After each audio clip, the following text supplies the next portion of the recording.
Africa Media Live TV. Kindly subscribe to our YouTube channel to get updated on the trending gist, latest news all over the world. Like our page, subscribe, and share with friends. Thank you.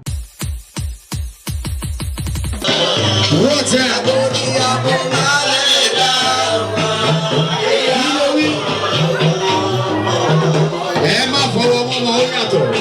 Ẹjọ́ baálé àti ìyàwó wọn ti jó báyìí. Ọmọ bí ọ̀dà. Ìjọ baálé wà ní báyìí.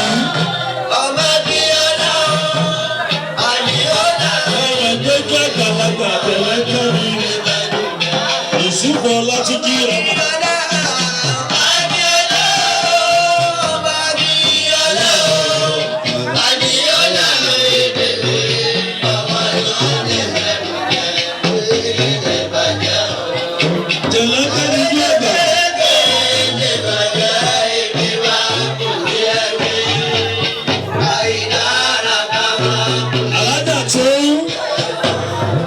Tọ́gbọ̀ yẹn ló ṣe sí àlọ́jà.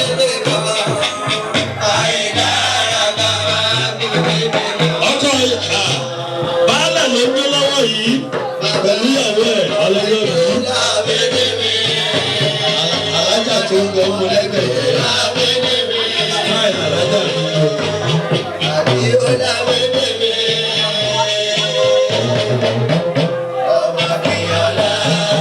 Alájà tó ń wò ní ṣubú lọ́sẹ̀ ìgbà yìí. Ayé òní fún ẹ.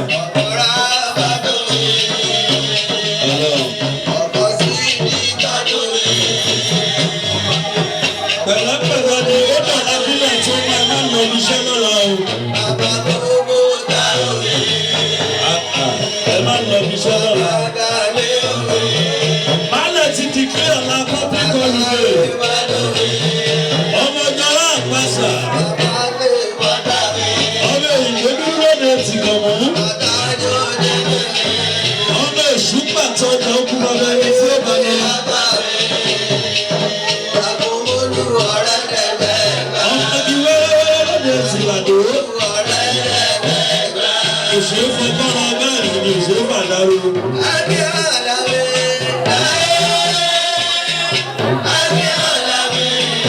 Ọmọ òfò ọmọ fọ́tà pẹ̀lú bèbè díẹ̀, pẹ̀lú lẹ̀kẹ̀ díẹ̀, pẹ̀lú góòlù tó wà nílẹ̀. Àti yípadà ní ìsínàlá pẹ̀lú ẹlẹ̀ díẹ̀. Pẹ̀lú ẹlẹ̀ díẹ̀, òun fọmọ fọ́kà pẹ̀lú góòlù tó wà nílẹ̀.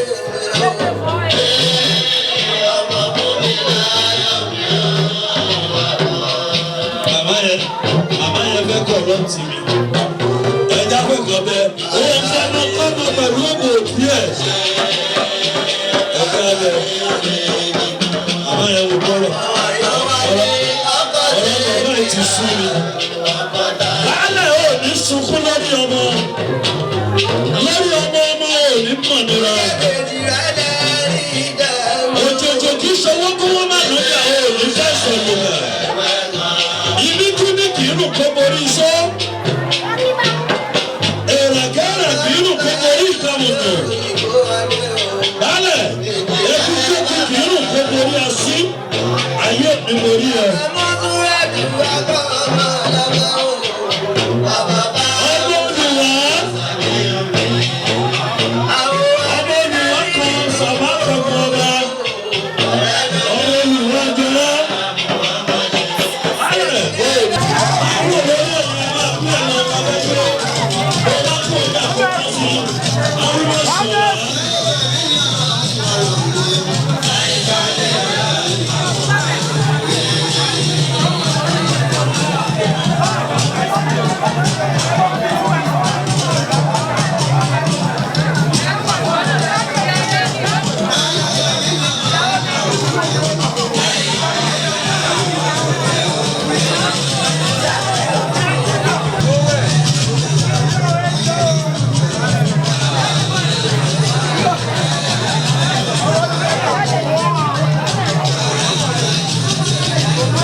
Africa Media Live TV. Kindly subscribe to our YouTube channel to get updated on the trending gist, latest news all over the world.